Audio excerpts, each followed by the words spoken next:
Bonjour à tous, je vous propose dans cette vidéo de transformer les écritures sous forme d'intervalle en inégalité.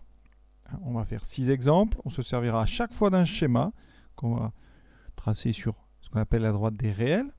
D'accord? C'est cette droite que j'ai dessinée en bas ici, avec à gauche le symbole moins l'infini, à droite le symbole plus l'infini pour montrer l'orientation de cette droite. Et on trouve tous les réels sur cette droite.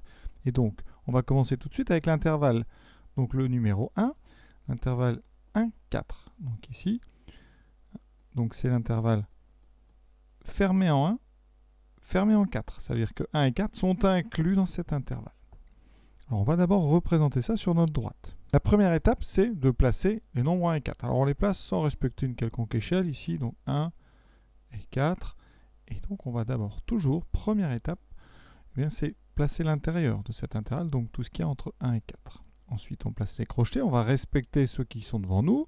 Donc ici, il est vers l'intérieur, il est fermé, celui-là il est aussi vers l'intérieur, les deux crochets sont fermés, on parle alors d'un intervalle fermé. Le nombre x, quand vous dites que x appartient à l'intervalle 1,4, ça veut dire que, eh bien, si on regarde ce dessin, x il est donc dans la zone rouge, il est ici. Vous voyez que x, donc, il est à droite de 1, donc x il est plus grand que 1, ou autrement dit 1 est plus petit que x. Le symbole ici, vous avez le choix, vous avez soit strictement, comme celui-là, soit inférieur ou égal. Ici, le crochet étant fermé, je dois autoriser x à prendre la valeur 1. Je dois donc mettre un ou égal. Et donc ici, je vais mettre inférieur ou égal. Pour l'autre, eh bien x, vous voyez, il est plus petit que 4.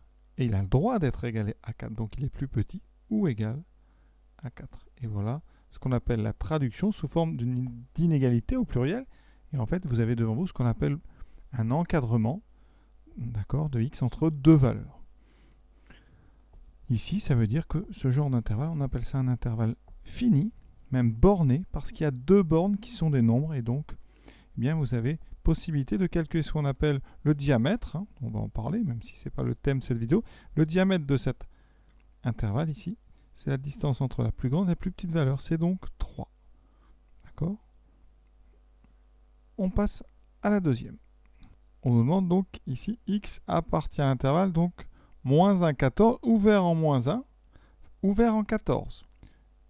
Sur notre droite, moins 1, 14. L'intérieur, c'est entre moins 1 et 14.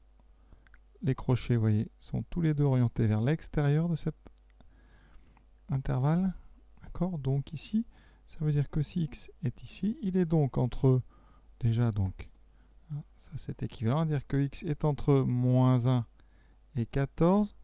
Il est plus grand que moins 1, bien sûr. Il est plus petit que 14. Par contre, ici, on regarde.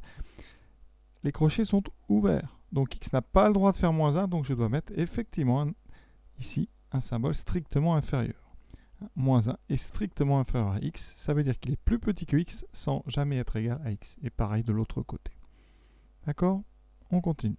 Le suivant, on nous dit que x appartient à l'intervalle moins 3 plus l'infini, ouvert en moins 3.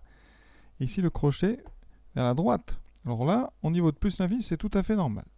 C'est un symbole. Quand vous voyez plus l'infini dans un intervalle, à côté, vous aurez toujours ce crochet-là. Et d'ailleurs, plus l'infini sera toujours à droite de l'intervalle. Pour moins l'infini, ça sera la même chose. On le voit, moins l'infini, quand vous l'avez, il est toujours à gauche et le crochet est vers la gauche. Donc nous, ici, on est donc par rapport à moins 3. Et x, il est donc entre moins 3 et plus l'infini. Donc, vous allez le trouver ici, sur cette demi-droite infinie. D'accord? Il n'a pas le droit de faire un, ça c'est x. Il n'a pas le droit d'être égal à 3, donc on ouvre le crochet, on l'oriente vers l'extérieur. Et donc, bien sûr, on doit noter ça avec des encadrements, avec des inégalités. On ne peut en faire qu'une. Ici, la seule façon de caractériser cet ensemble rouge, c'est de dire que, bien sûr, on regarde, moins 3 est donc plus petit que x, plus petit strictement. Moins 3 n'a pas le droit de faire, enfin, x n'a pas le droit d'être égal à moins 3. Et ça, souvent, on va mettre dans l'autre sens, x plus grand que moins 3. Mais on pourrait très bien l'écrire comme ceci. Après, c'est plus facile quand on lit, pour faire les phrases, de dire que x est plus grand strictement que moins 3, plutôt que de dire moins 3 est strictement plus petit que x. Donc ça, c'est des histoires d'habitude. Les deux réponses sont bien sûr acceptées. Et donc à vous de choisir celle qui vous parle le plus. Quatrième, x appartient à cet intervalle. Il est cette fois-ci fermé en -2. Donc je place -2. Ensuite, x est plus grand que -2, donc il est à droite sur cette demi-droite ici, qui n'a pas de fin, hein, d'accord? Et en -2, on va fermer le crochet. On l'oriente vers l'intérieur, sachant que x, il est ici, sur cette partie rouge. Et il peut être aussi égal à -2, puisqu'on a un crochet fermé. Donc, on va dire que -2 est inférieur ou égal à x, ou alors que x est plus grand ou égal à -2. Donc cette difficulté-là de changer ici d'ordre, eh bien, il faut vraiment y réfléchir. Vous avez le droit de lire de gauche à droite, hein, mais aussi de droite à gauche. Quand on lit de gauche à droite, moi je lis -2 plus petit ou égal à x. Si vous lisez de droite à gauche, x est plus grand ou égal à -2. Vous voyez, c'est facile. Maintenant, un intervalle semi-ouvert ou semi-fermé. Ici, on est entre -7 et 7,1.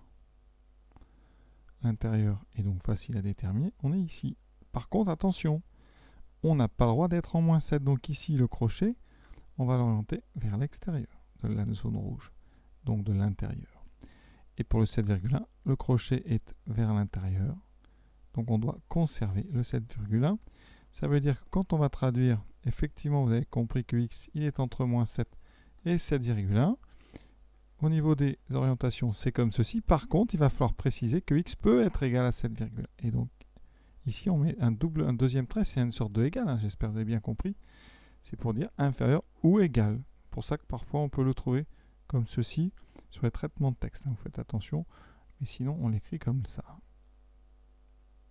Et on arrive déjà au dernier. X appartient à moins l'infini 1, ouvert en -1, ouvert en moins l'infini. Alors, ici, donc je place 1. L'ouverture en moins l'infini est tout à fait normale. C'est une notation, je vous l'ai dit, en moins l'infini. Si on voulait arrêter le dessin, parce qu'effectivement, x, il est plus petit, donc il est sur cette zone rouge. Si on voulait l'arrêter, on mettrait un crochet comme ceci, d'accord? Et en 1, on remet le même crochet qu'on a. Et donc, ça signifie que le crochet, vous voyez, est orienté vers l'extérieur. Donc, on ne peut pas être égal à 1. Ça veut dire que x, si je le place sur mon dessin, il est ici. Et vous voyez bien que la seule chose qu'on peut dire, c'est que x, il est plus petit que 1. Et comme il ne peut pas être égal à 1, c'est bon, j'ai bien mis un strictement plus petit. Et donc, on a déjà terminé cet exercice. J'espère que ça vous a plu. C'est vraiment les exercices pour apprendre à, on va dire, apprivoiser les écritures sous forme d'intervalles. Voilà, à très bientôt pour la suite de cette série, hein, sur donc ce chapitre très très important des intervalles.